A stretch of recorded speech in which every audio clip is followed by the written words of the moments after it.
Quezon City, sa simbahan ng San Agustin Intramuros, Manila. Ang sino mang minalalamang hadlang tungkol sa sakramento ng kasal na kanilang nais at pagtutol, katanungan at iba pang impormasyon na nais malaman o ipaabot, ay ipagbigay alam o makipag-ugnayan sa opisina ng aming parokya. Salamat po.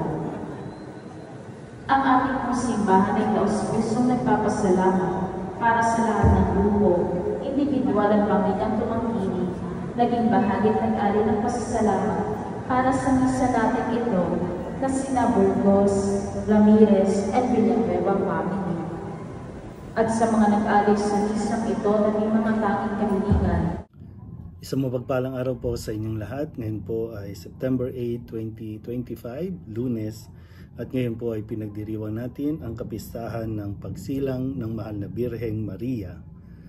Ang ating pong unang pagbasa at pagninilay sa araw na ito ay hinango mula sa aklat ni Propeta Mikas, chapter 5, verses 1 to 4. Ito ang sinasabi ng Panginoon: Bethlehem Ephrata, bagamat pinakamaliit ka sa mga angkan ni Huda, ay sa iyo magmumula ang isang maghahari sa Israel. Ang pinagmulay buhat pa ng una, mula pa noong unang panahon. Kaya nga, ang bayan ng Panginoon ay ibibigay niya sa kamay ng mga kaaway, hanggang sa isilang ng babae ang sanggol na maghahari. Pagkatapos babalik sa Israel ang nalabi sa bansang ito. Pagdating ng haring iyon, pamamahalaan niya ang Israel sa pamamagitan ng kapangyarihan ng Panginoon na kanyang Diyos. At ang Israel ay mamumuhay na ligtas, sapagkat ang haring yaon ay kikilalanin ng buong sanlibutan. Sa kanya magmumula ang kapayapaan natin. Ang salita ng Diyos. Muli po, isang mapagpalang araw sa inyo pong lahat, at ang buong simbahan po ay nagdiriwang ng kapistahan ng kapanganakan ng Mahal na Birhen. Ito po ay tuwing ika-8 araw ng Setyembre. Ang kapistahan ito ay bahagi ng 3 iba pang pagdiriwang ng kaarawan sa buong taon, ang pangliturhiyang pagdiriwang ng simbahan.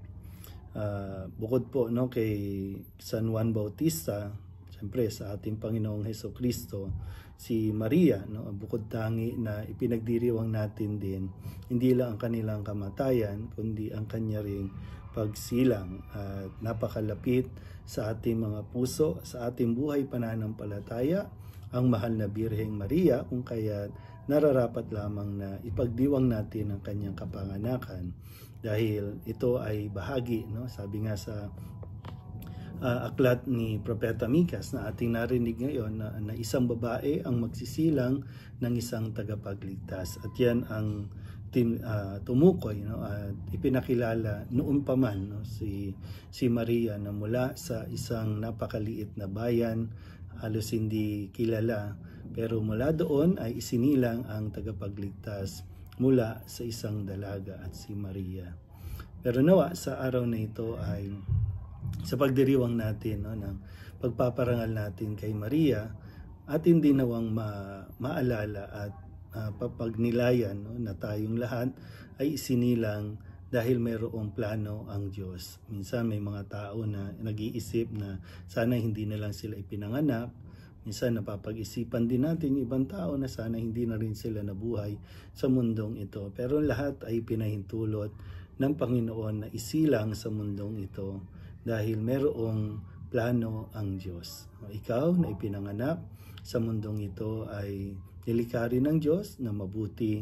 Kailangan lang natin matuklasan, kailangan lang natin din na matulungan ng isa't isa na malaman kung ano ang direksyon at kung ano ang nais ng Diyos para sa bawat isa sa atin. Pero lahat ay mayroong gagampanan tungo sa kaligtasan. Kaya sa pagdiriwang natin ito, hilingin din natin ang patuloy na gabay ng Mahal na Birhen upang tayo din ay makasunod sa ating Panginoon, sa anumang pinag-uutos niya, sa anumang misyon na ibinibigay sa atin, nawa ay magawa din natin katulad ni Maria ng buong kababaang loob na sumusunod sa ating Panginoon. Kaya happy birthday sa mahal na Birhen. Magdiwang tayo at magpasalamat sa Panginoon sa pagbibigay sa atin ng kanyang ina. Muli po, isang mapagpalang araw sa inyo pong lahat.